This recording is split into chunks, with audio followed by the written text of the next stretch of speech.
পাকা কাঁঠালের মিষ্টি স্বাদে তৈরি নরম ও সুগন্ধি জালিদার পিঠা ঘরে থাকা অল্প কিছু উপকরণ দিয়ে খুবই সহজে বানিয়ে নিন গ্রাম বাংলার এই ঐতিহ্যবাহী সুস্বাদু রেসিপি।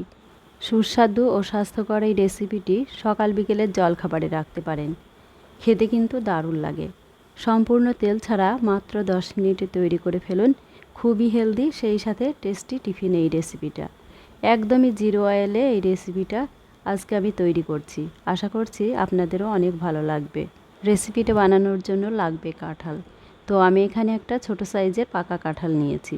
কাঁঠালটা বেশ নরম হয়ে গেছে, তার মানে খুব সুন্দরভাবে পেকেও গেছে। এখন কাঁঠালটা ভেঙে নিয়েছি আর এখান থেকে 8-10টি রোয়া নিয়ে নেব। পুরো কাঁঠালটা কিন্তু আমার লাগবে না। কাঁঠালটা ভাঙার আগে হাতে অল্প একটু সরষের তেল লাগিয়ে নিতে হবে, তাহলে আর কাঁঠালের আঠা হাতে লেগে যাবে না। কাঁঠালের রোয়াগুলো তুলে নিয়েছি। এবার রোয়ার ভিতর থেকে কাঁঠালের বীজটা বার করে নিতে হবে। কাঁঠালের রোয়াগুলো দেখেই বুঝতে পারছেন খুব সুন্দরভাবে পেকে গেছে, আর এই রোয়াগুলো খেতে খুবই মিষ্টি ছিল। রোয়ার ভিতরে সব বীজগুলো বার করে নিয়েছি। এখন এটা সাইডে রেখে দিচ্ছি।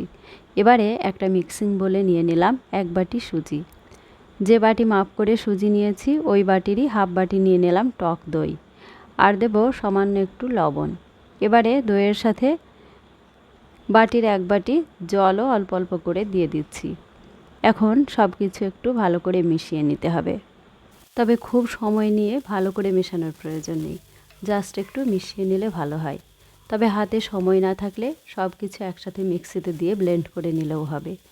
এখন একটা মিক্সিতে কাঁঠালের রোয়াগুলো দিয়ে দিলাম, এর সাথেই সুজির এই মিশ্রণটাও পুরোটা দিয়ে দিলাম, আর এর সাথে 2 টেবিল চামচ মতো চিনি দিয়ে দিচ্ছি। কাঁঠালের রোয়াগুলো যেহেতু খুবই মিষ্টি ছিল, তাই চিনির পরিমাণটা অল্প করেই দিতে হবে। এখন সব কিছু খুব সুন্দর করে ব্লেন্ড করে নিলাম। দেখুন খুব সুন্দর করে স্মুথ একটা পেস্ট বানিয়ে নিয়েছি। এখন একটা মিক্সিং বোলে ঢেলে নিয়েছি। সুজির এই ব্যাটারটা এখনও বেশ ঘন, তাই আরও একটু জল মিশিয়ে নিতে হবে। এই হাতার 2 হাতা জল মিশিয়ে নেব। এই ব্যাটারটা একটু পাতলাই হবে, খুব একটা ঘন করা যাবে না। ব্যাটারের কনসিস্টেন্সিটা এই রকমই হবে। এরপর ব্যাটারের সাথে সামান্য একটু বেকিং সোডা ভালো করে মিশিয়ে নিলাম।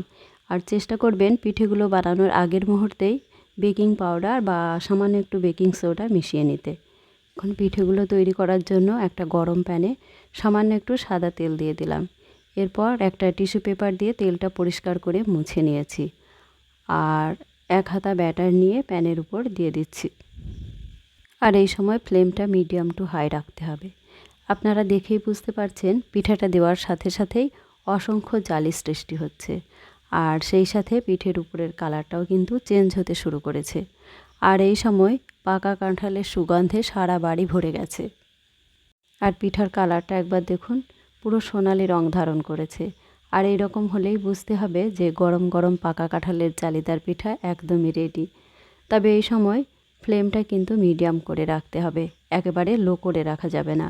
ফ্লেমটা লো করে রাখলে পিঠাগুলো এতটা জালিদার হবে না, আবার প্যান থেকে উঠতেও চাইবে না। তাই যতক্ষণ এই পিঠেগুলো তৈরি করবেন ফ্লেমটা মিডিয়াম টু হাই করে রাখতে হবে। দেখুন দেখতে দেখতে আরও একটা রুটি তৈরি হয়ে গেল। আর দেখেই বুঝতে পারছেন এই জালিদার পিঠেগুলো কত সহজেই প্যানের গা থেকে উঠে আসছে। আর পিঠের 2টো পিঠই কত সুন্দর জালিদার হয়েছে।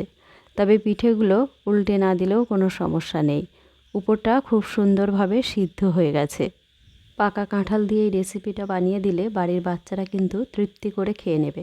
তবে শুধু বাচ্চারাই নয়, বাড়ির বড়রাও এটা নিশ্চিন্তে খেতে পারবেন। আর এটা খেলে অনেকক্ষণ পেটও ভরা থাকবে। তবে এটা এতটা টেস্টি হয় যে একটা খেয়ে কিন্তু মন ভরবে না। হেলদি এই খাবারটা দিয়ে আপনারা ব্রেকফাস্ট করে নিতে পারেন, লাঞ্চ করতে পারেন, আবার ডিনারও সেরে নিতে পারেন, আবার টিফিনেও দিতে পারবেন। দেখলেন তো কত কম সময়ের মধ্যে জালিদার পিঠেগুলো তৈরি হয়ে গেল। আর পিঠেগুলো দেখুন অসংখ্য ছিদ্রযুক্ত হয়েছে, আর এত নরম মোলায়েম যে মুখে দিলেই মিলিয়ে যাবে।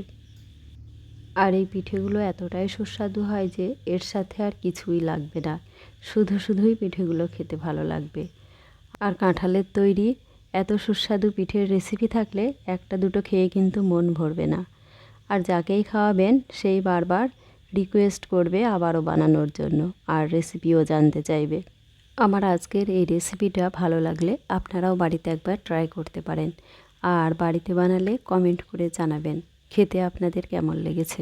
পিঠেগুলো এত সফট আর স্মুথ হয়েছে, আপনারা বাড়িতে না বানালে কিন্তু বুঝতেই পারবেন না। রেসিপিটা ভালো লাগলে লাইক, কমেন্ট ও শেয়ার করুন।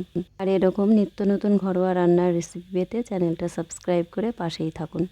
সবাইকে অসংখ্য ধন্যবাদ।